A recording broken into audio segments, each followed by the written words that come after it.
A New Sun, a short story by Austin Taylor. The loud screams from my kids still haunt me. I felt so stupid because I knew there was much more I could have done. I was asleep one day because I had work that night at the hospital. It was the graveyard shift. I have to take the lifeless bodies downstairs to the morgue to preserve them until their families come to claim them. It was a job nobody liked to do, and whenever it was time for someone to do it, we would have a little game of rock, paper, scissors. This time I lost. I could hear the school bus stop in front of the house and the pitter-patter sound of my kids running around. I ignored the loud sounds of the world and tried to get some sleep. I knew that tonight at work was going to be a huge pain in the ass. About an hour later, I heard what sounded like a bomb going off in the front yard, followed by one of my sons screaming and crying. I quickly jumped out of bed and ran outside to find my son's mutilated body all along the pavement and my other son crying. My son was hit by a car. The car wasn't around by the time I went out there. I later found out it was a hit and run. I called 911 and they rushed over here. By the time they got to my house, my son was gone. What little twitching in his torso that was left stopped. The coroner comes to pick up the pieces of the body, and I ride with them up to the morgue. As I sit in the waiting room, after they had given me a box of his ashes, an old man in a black suit walks into the room. He was really tall and had a mean look on his face. He walks to me and hands me his business card, which only had an address, no phone number or company name. "Who are you?" I asked him. He turned around and left the room without saying a word. The next day I dropped my other son off at school and drove to the address that was on the card. I don't know why I decided to drive up there, because what if that old man is a psychopath or something? This was also a really bad time for me while I was in the middle of mourning the death of my son.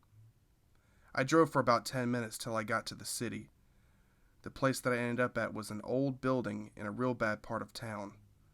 I was confused and nervous, but I walked inside the building anyway. The entire inside of the building was dark except for the one part of the room illuminating the old man sitting at his desk. I sit down in front of him and ask again, "Who are you and what do you want from me?" He looks up at me and says, "I'm here to bring your son back." I then get really offended, grabbed my purse and started to head for the door. He stops me long enough to explain who he was and what he does for a living. He says that he runs a business making replicas of humans who had passed on. Each one of the robots come with a chip that makes them look, act, and speak just like the person you remember. For example, if you wanted to meet former President John F. Kennedy, he could make an exact replica of him.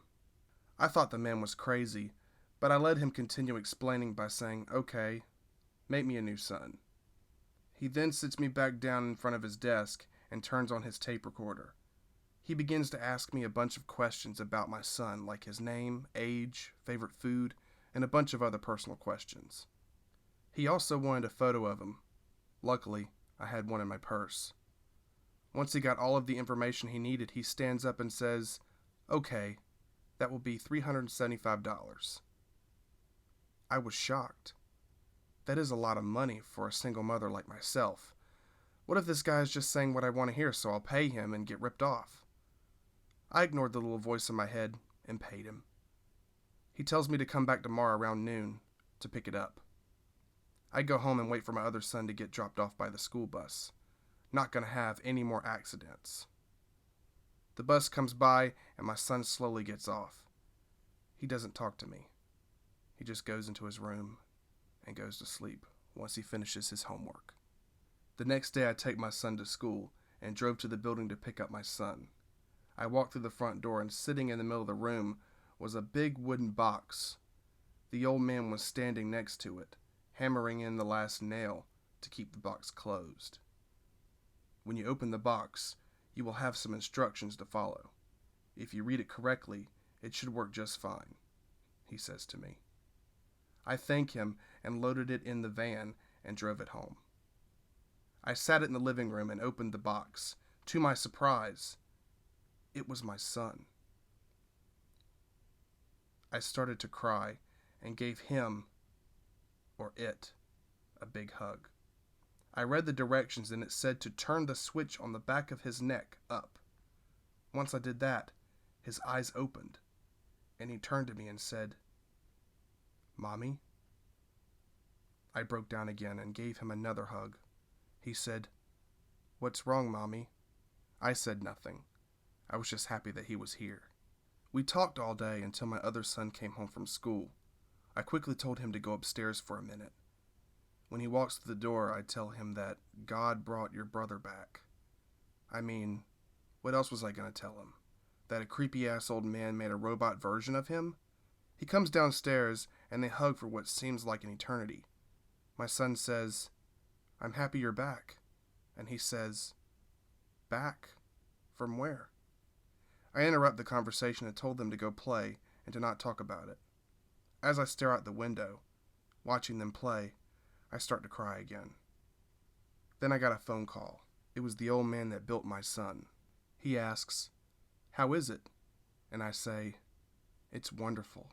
Thank you very much. You should see his brother. He's so happy." The man says, "That's good to hear. The reason why I'm calling is because his battery is dying."